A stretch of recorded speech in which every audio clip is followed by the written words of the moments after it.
that is a romantic notion of leadership. It's a romantic notion of achievement and success. That you will go and do your MBA, and once you do your MBA, your problems will be solved and you will get a great job. Bob's your Hello and welcome to my virtual office. My name is Renata Bernarde. I am the host of the Job Hunting Podcast, and I also run live career coaching sessions every week. If you're listening to this, you're about to listen to one of these live coaching sessions, so welcome. If you're keen to participate live, you can join me on my Facebook page. That's where I run them every Thursday, 12 p.m. Australian Eastern Standard Time. But if that's not a good time for you, it doesn't matter. They are recorded and then I post them on my Facebook page, on my website, on YouTube, on LinkedIn. There is a platform for you to follow me. So click the buttons and follow me wherever you found me. I'd love to keep in touch with you. And you can sign up to my newsletter, and I will send you a weekly newsletter with the Job Hunting Podcast of the week, articles about career, and that will help you progress in your career advancement and your job hunting pursuits. I'd love to help you, so keep in touch. Shared in my timeline. So I want to start today by doing a bunch of shout outs. I think it's going to be great if I do that. So I'm going to shout out, first of all, my brand new clients. You know who you are. I am so excited that you've joined such an amazing time of our lives, and I cannot wait to support my new clients with their career plans, with their job hunting, and I think I'm more excited than they are, because it's going to test all of our skills, all of our strengths, all of our abilities and tactics, and I have been preparing myself for this for a long time, for this sort of challenge. So I'm really excited. So thank you for trusting me with your career plans and to support you, and I'm really looking forward. I know you're watching, I know you're following me, and that's how you found me. So thank you so much. And also to the people that I've spoken to this week that are still considering, just the fact that you've touched base, that you're thinking about it and reflecting and thinking about how you're going to move forward and invest in your career. Kudos to you. I'm here for you. That's how you found me, and that's why I have the free content available. It's because we need to develop rapport and trust before we move forward in any sort of investment. So I'm here for you until you make up your mind. And I've never thanked my existing clients. And you know what? I think I should. I don't mention anything because, of course, this is private coaching, and I never mention the work that I do. But I can, of course, thank them, and I haven't, for being with me. These are clients, of course, that were signed up months ago, pre-COVID, are still working with me. And one of them said, "Oh, I'm so thankful that I signed up with you before all of this mess, because now we can work things through together." So yeah, it's great to have you. Thanks for having me on board. And also the Job Hunting Made Simple students, thanks for your understanding and your patience, because I've pulled out some of the content of the Job Hunting Made Simple online course, and I'm redoing the content and reposting it this coming month of May, with more COVID-like material, things that I had there, such as networking and boardroom briefings and boardroom interviews, board style interviews.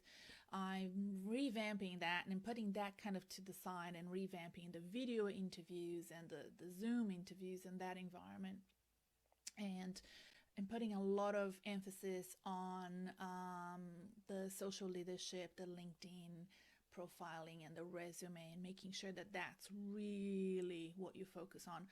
I've always been very much of a networker and a coaching for networking, and networking has changed, and I needed to adjust the content of the the course for that. But it's coming, and I'm really loving it. And I've developed a whole set of new skills. They're not new. They're just I'm forecasting that they will be perceived as high value skills to have in on the top of your resume summary, on the first page of your resume. And it's probably stuff that we didn't have there before, and it's not something that you will need to work towards. You probably have already in your tool set. It's just something that we didn't think of it as a strength or the sort of experience that employers would be looking for in the future. But things have changed. And more shout outs. I've had some great collaborations recently, of course, with Dr. Fatima Khan from Agora Medical Clinic. The podcast, the 2 episodes that we've done have been super well received. People have loved it. Thank you so much for all your wisdom and your advice that you've given. The second episode, I feel, is more for both genders than just female, especially the second half of the second episode. It's really about dealing with the anxiety of COVID and all of that. So if you haven't listened to it yet, it's the latest episode of the Job Hunting Podcast, number 27. Go anywhere and you'll find it: iTunes, Spotify, my website, and so on. Another great collaboration was with Stephanie Thiviege from Lady Boss Elite Society. We had a great chat on Instagram. I have to admit, it was my first Insta chat. I've never done that before. And it was great. So this is a live chat that we've done. I think it's still available online on the Lady Boss Elite Society live Instagram profile. So you have to go to her profile to listen to our interview. And Stephanie's from Canada. She has a great following there of amazing women, and it was good to talk about job hunting and career progression for women on that platform. I have another collaboration coming up on Monday morning, 8 a.m. Australian Eastern Standard Time, and it's in Portuguese. So Chai, who is a Brazilian journalist, contacted me, and we will be doing that on her channel, and I will post the link of that in the show notes below, or ask Stella to add it to the comment box. I don't have the handle for her Instagram account with me at the moment, but I will definitely add after this live ends. What else? In Ticker TV, the news channel. I don't know if people know what Ticker TV is, but it's a group that left Sky News and set up Ticker TV here in Melbourne. And Aaron Young used to be an anchor for Sky News. And I'm being interviewed again on Tuesday at 2:15. I'm considering going on location. It's in Richmond. It would be nice.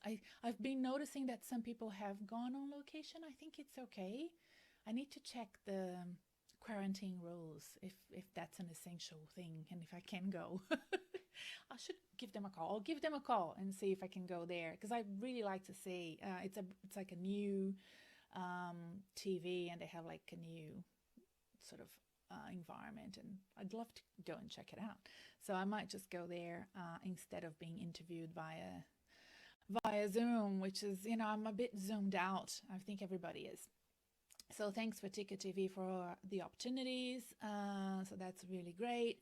All my new subscribers, I think it was a combination of Fatima Khan and a few members of the private group that we have on Facebook that have been sharing stuff. But we have a lot of new subscribers to the newsletter that I have for job hunters and career enthusiasts. So if you are interested, subscribe to that. You will find the links on my website. I will post the link on the episode show notes today, and comment boxes if you're on Facebook.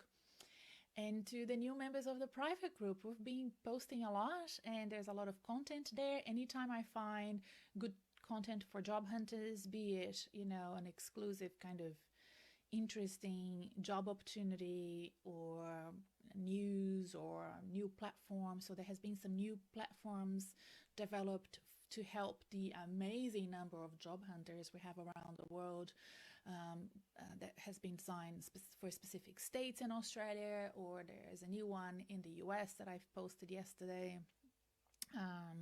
Another new one in Australia of startups looking for job seekers. So anytime that I find something that I think is of value, I post there. I think it's the best place to post. And I will explain to you why. I was explaining it to my son. It's his birthday today. And he was asking me, why do you have a group on Facebook and not on LinkedIn? And I'm like, because on LinkedIn, if you're a member of a group that's public, so if people come to your public profile on your LinkedIn, they can see, and it will be a job hunting group, and people will know that you were, I'm a career coach. I coach people on how to job hunt and how to progress their careers. And I'm not sure that other people should know that my clients and my followers are doing that. Whereas on Facebook, it's way more private. First of all, Facebook is a much better platform to do things like this. It has more resources for members of the group, and there's way more flexibility and stuff that I can play around with my community in here, but it also maintains it really private.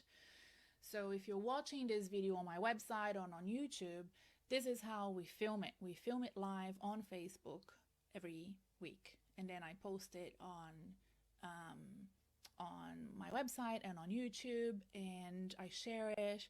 But on Facebook, I also have a private Facebook group, and after this live goes live, I pop into the Facebook group and I have more of a private chat with whoever is there. If I have some market intelligence, I share only with them. Why? Because it gives them a competitive advantage. And I think if people have made the effort to join a private group, and if they're really actively job hunting or really interested in developing their careers to the point that they signed up to that private group, I need to give them something special, and that's what I do. So the juicy stuff is in there, just so you know.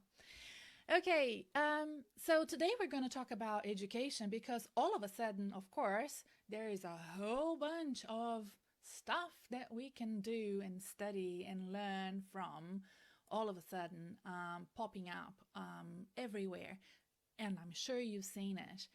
Before I move on to talk about those opportunities and what they mean to you and how you can sort of navigate that, I want to start by kind of framing what it is that I do, because my advice will be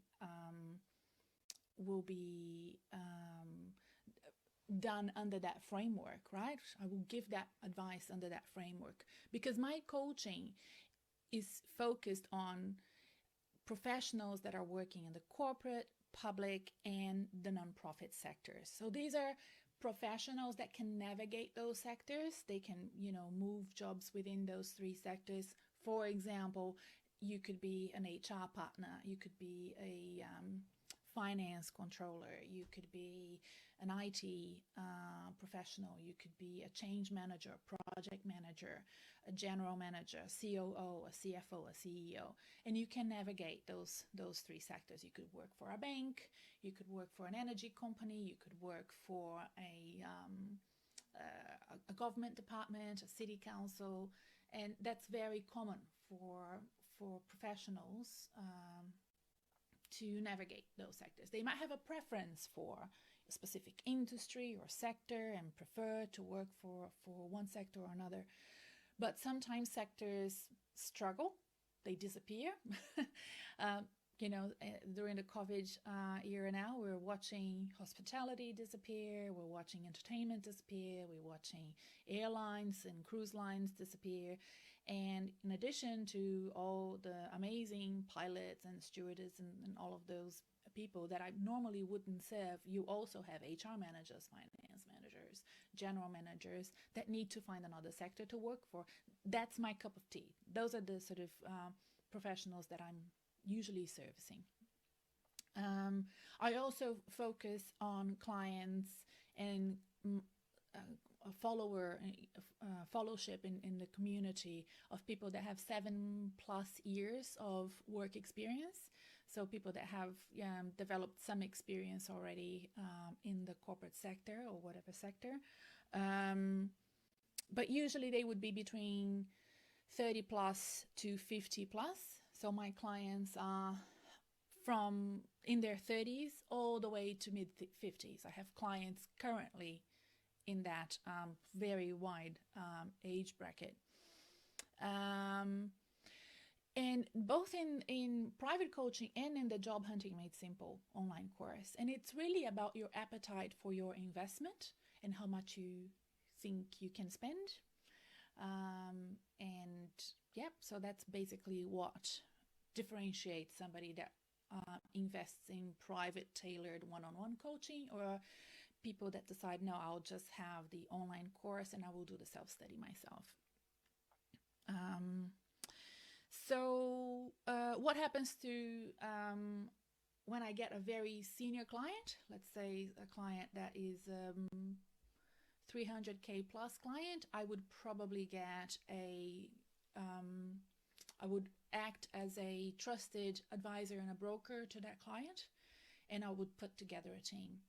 So a client that has a package that includes shares, that includes bonuses, performance bonuses, and is, in that C-level space, needs potentially a lawyer to support them coming in and out of an organization, potentially some sort of PR if there is an issue there as they leave an organization, or even as they come in.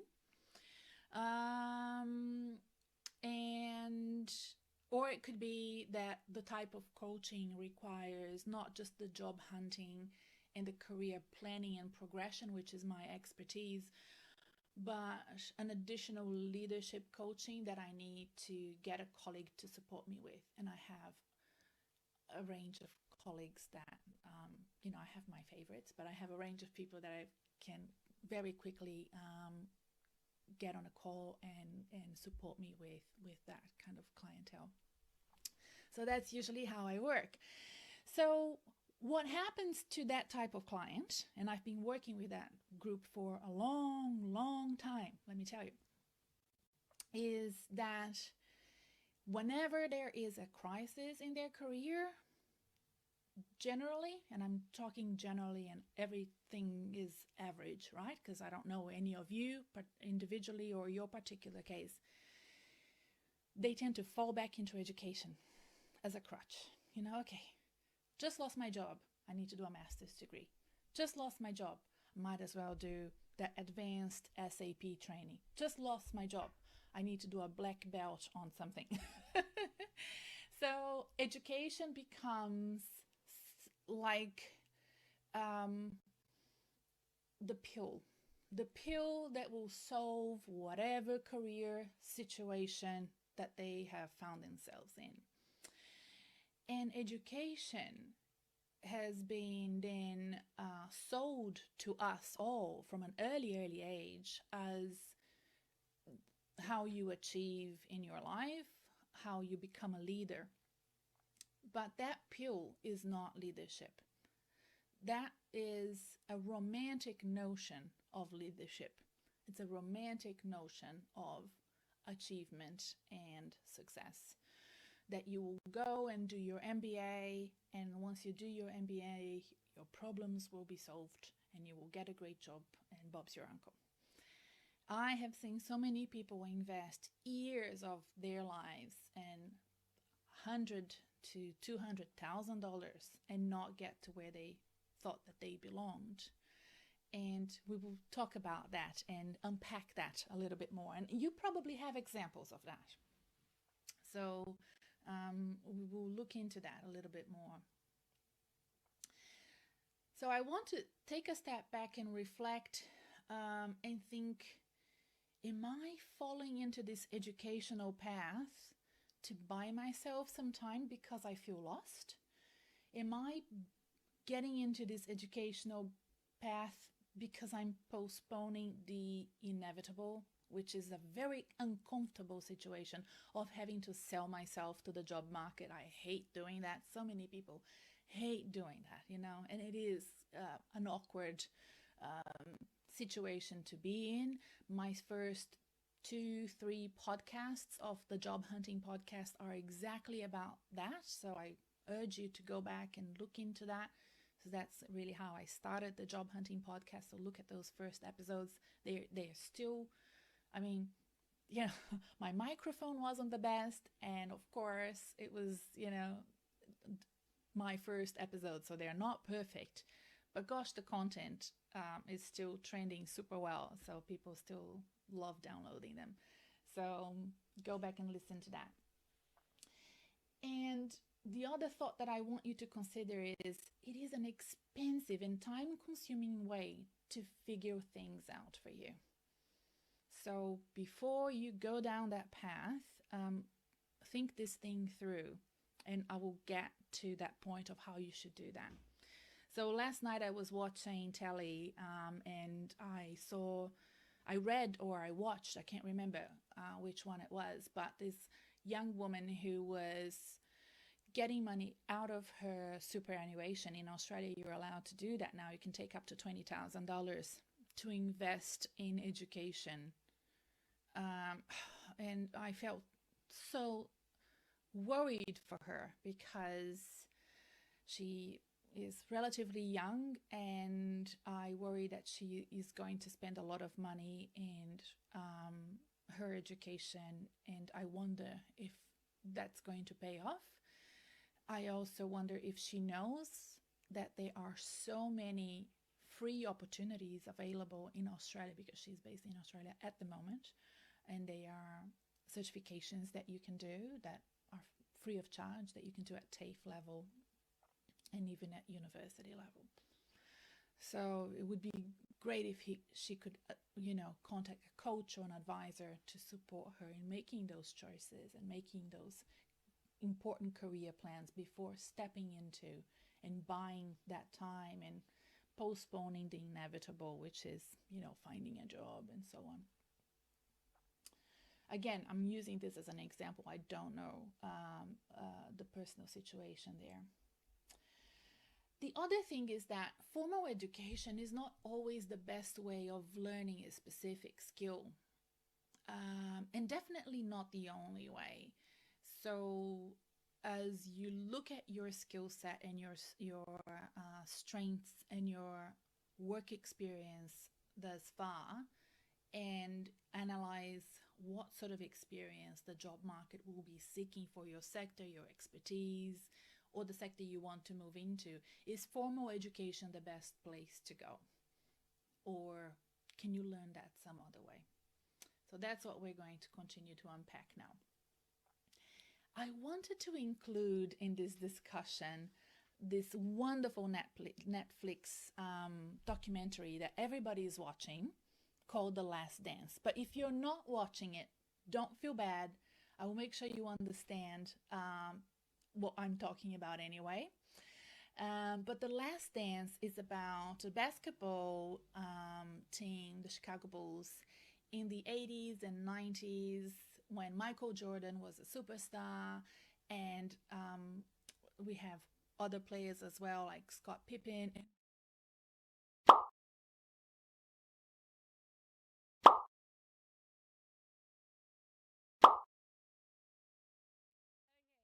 So I wanted to talk about The Last Dance. The reason why is, I just love that documentary so much. And it gives me the personas of different types of people to talk about different types of learning styles, right? So this is what I wanted to say, learning styles. Let's talk about Michael Jordan first.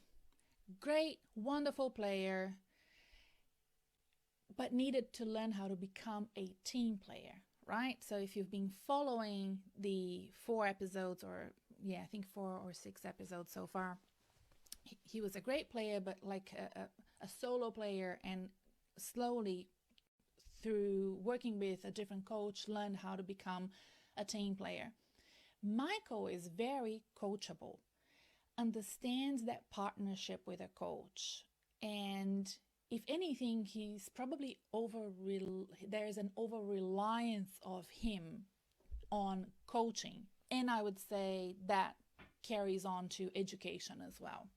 So I'm using that as equivalent, coaching, education. Scott Pippen.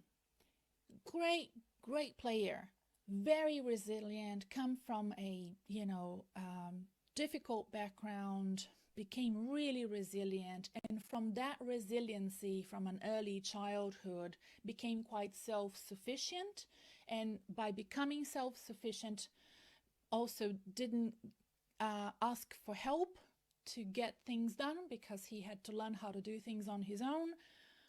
And when he signed his contract, probably didn't get the coaching and the help that he needed, signed a terrible, terrible contract, got paid 10 times less than he deserved for a decade. Like, oh, so many times I see this and it's just upsets me so much. And the times that I have helped clients get better salary packages are the times that makes me more excited, because I know that they have seen the investment and how wonderful it was to invest 10% of what they're getting that year or in the next 2 years just by signing a better salary package for them. Great player, no negotiation skills. Think about the sort of learning that would happen from formal education. Probably none. He would learn a lot from getting a coach or from getting a mentor, somebody to help him in that sense, but not formal education as such. Now, the other guy whose name I forgot again, Emily will remember, was his own man. Great player, self-educated, self-development, self-study. You can see him on the documentary sitting down, watching TV, watching other teams play and taking notes and making sure that he is going to be the best player he can be by self-educating. He doesn't need anybody to tell him what to do. He observes, and that he uses what we call vicarious learning by observing and learning from that. He can learn from observing and can do self-learning really well. Some people can't cope, it's quite lonely, but for some people it's really empowering. And I think for him, because he's such a unique, creative individual, it really helps him become the person that he is. Dennis Rodman, Emily, thank you very much. So that person doesn't need to invest in education. That person probably doesn't even need to invest in coaching. There is that amazing power from within that comes from Dennis Rodman. I was really impressed with him. There was in one episode he mentions Madonna, because they had a love affair, or they were partners for a while, and he mentions how she helped him become himself, come out of his shell. So there was a bit of mentoring there, which I thought was really interesting, because they are really similar in the way that they are very unique and very out there and empowered individuals. So that was really great. So what I'm trying to say here is that different great players, and you are all great players, have different styles of learning and have different needs as well. They can all play in the best basketball team in the world, but that doesn't mean that they all can follow the same path and that they all need the same style of education to get to where they are. Their flaws are different, their strengths are different. So they need different types of strategies and tactics to get the better out of them. So I would reflect upon that if I were you and think about, what is your plan? Now let's move into the corporate world, and I will give you a few examples. When I was the career manager in the Monash MBA, one day I was asked to come out because somebody was there hoping to speak to somebody about enrolling in the MBA.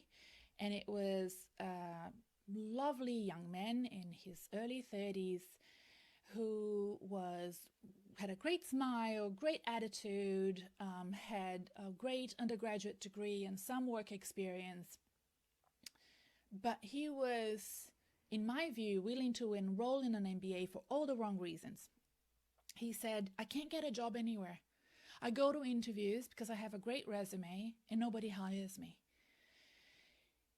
And I got so distracted when I first saw him, because when we met, he gave me his hand for a handshake, and the handshake was horrible. And look, this is a pre-COVID problem. It's probably not a problem that we will have now. But back in 2007, 2008, this was a big, big problem, right? So I listened and I gave him all of the information, when the enrollments were going to happen, how much it was going to cost, and the sort of people that came on board, and how much of a fit he was for the program, which was true.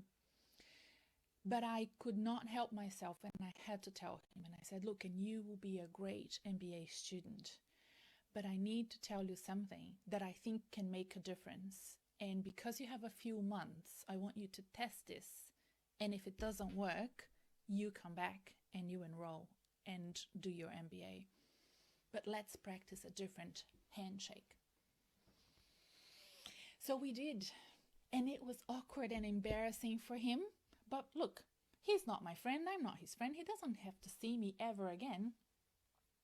And we did that. And I explained to him, and I gave him some tips. And I explained the power of body language and what it meant. And I explained to him everything else about your body language fits, everything else about your communication style fits. But let's practice this. And I never saw him again. I am hoping it worked. I was there for another year and a half, and he didn't enroll. But I think those little things are really important for us to work through. And that's important for you to understand, that you can have the best education, but if you don't have the emotional intelligence or the social understanding, or the ability to communicate well in a interview setting and control your nerves, or write a good resume and a cover letter to match, nobody's going to hire you. Or they may, but your career progression will eventually hit a plateau and you will need to get some help. You know, it could be a coach, or it could be somebody that you trust that will have to come in and support you. Another example, completely different, as to why you should invest in education. And this is a podcast interview with Paul Burrows, and he was made redundant from BHP. It's in the podcast. Go have a listen. And he had time to think about what to do next.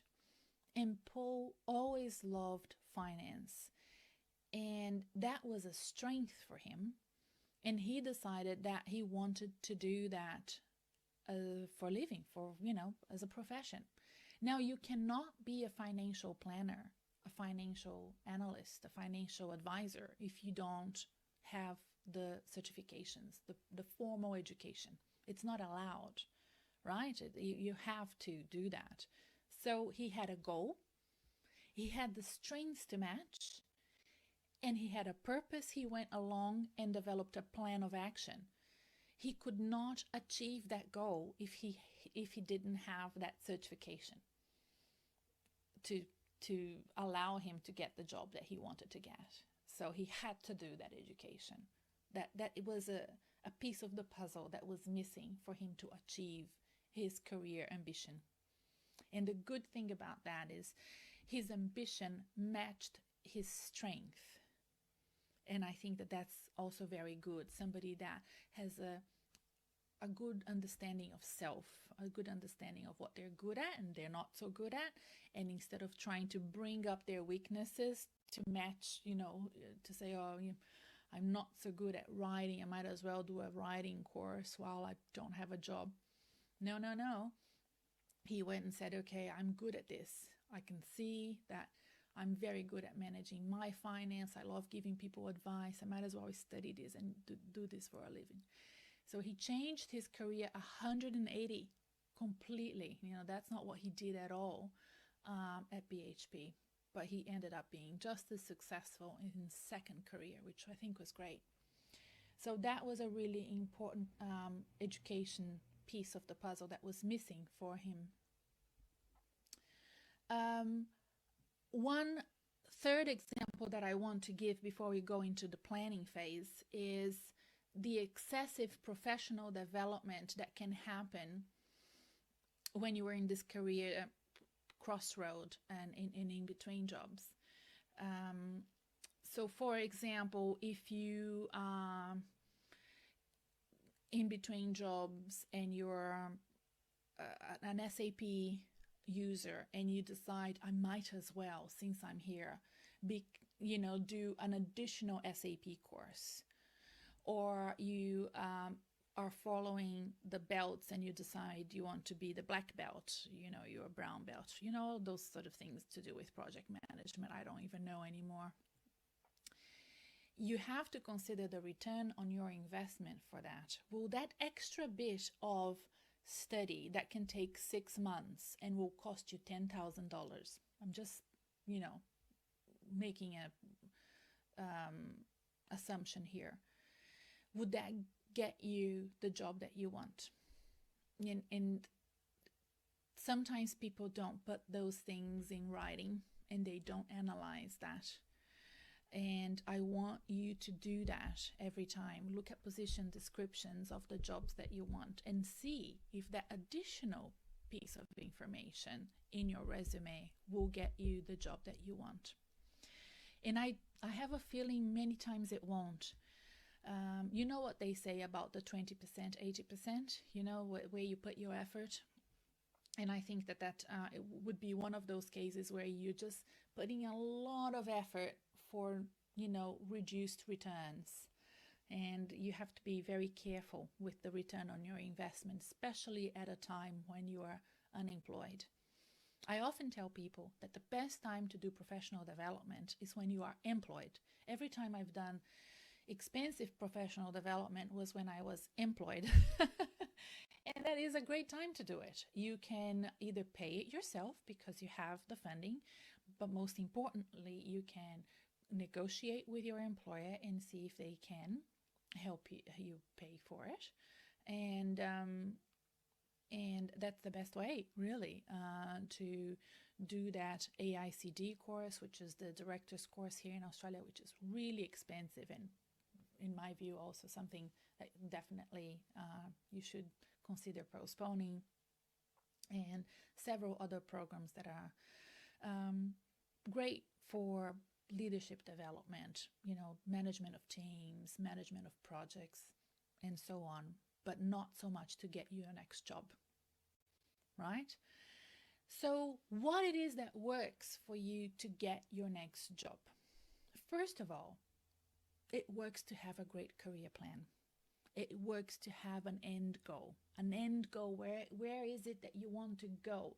Because when you open seek.com and LinkedIn jobs or any job marketplace platform out there, you will have a smorgasbord of opportunities, and it will completely overwhelm you, and you will feel like you have to apply for 10 jobs because they all suit you. You can fit, some of the criteria or most of the criteria. And it will be really difficult for you to choose what to do, or you might do 10 applications and do all of them low quality because it's too much, and then you're not going to be called for any job interviews. All of the things that I listen to every single week here on these social media platforms or through my clients. So by having an end goal all the way out into the horizon, okay, and knowing where you want to go makes your decisions tomorrow and today much easier to take. And it is less overwhelming, less stressful, more empowering. You know where you want to go. I really strongly believe in making long-term plans for your career. And when I say career, of course, it ends up being about your life and your personal life, your family life, and so on. And crystallizing that vision, you will hear me talk about this in some of the recent episodes of the Job Hunting podcast, especially the one with Gleb Tsiberski. But all of them, really, I talk about this all the time. And then once you have that goal and you crystallize that image in your mind, you can start developing a plan to get there. And the plan becomes much more achievable, because if the goal is 20 years from now, 30 years from now, depending on how old you are, then you have all that time to reach it. Then what is it that you need to do this week, next week, this year? You can pace yourself, you can be kind to yourself, you can be much more efficient with your time, and gradually build yourself towards that goal.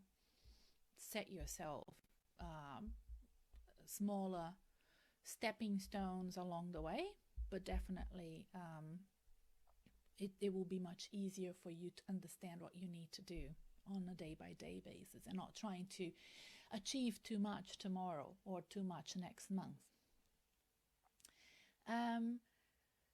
So consider that. Figure out what you need to do. Consider the return on the investment that you're making, the diminishing returns on the investment that you are doing. If you already have a lot of experience and some professional education done in that topic, is it worth to do yet another program? And put your money where your mouth is. Make sure that you are developing a program, a career plan, and a professional development solution that is purposeful and that will lead you to your preferred future. That's what I want for you. I want you to achieve all of your goals and become very successful in your own way, be it in a Michael Jordan way, a Scott Pippen way, or a Dennis Rodman way.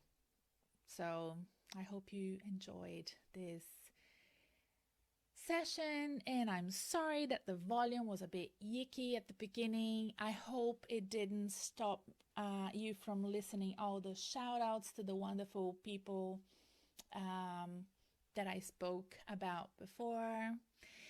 I do look at comments, so even if you're not listening right now, but if you're listening later on, you can leave comments below and I will look at them later on. And if you have questions, I will try to answer them. And after this live Facebook session, we will post this on YouTube and on my website. So if you find this on the website or wherever you find this, know that you can come to the website and sign up to the newsletter and participate next time. I'd love to see you here next time and get you more involved with the community. Bye for now. For those who are on the private Facebook group, I will take a break, drink some water, and I will see you in 10 minutes to share with you a little bit of information about recruiters, recent redundancy news, recent job opportunity news, and what I have coming up in the next job hunting episodes, and the speakers, the interviews that we're going to have in the next 3 to 4 weeks. Happy to talk to you privately in a few minutes. Bye for now, everyone. This has been a long one. Bye. I hope you enjoyed the content this week. Remember, there is more content out there. Just find me and listen to the Job Hunting podcast as well. I have one episode every week, and there has been quite a lot of great content and great interviews in the past few weeks, so I hope that you enjoy that as well. Don't forget to subscribe to my newsletter and to follow me wherever you found this video. I'd love to keep in touch with you. Ciao for now.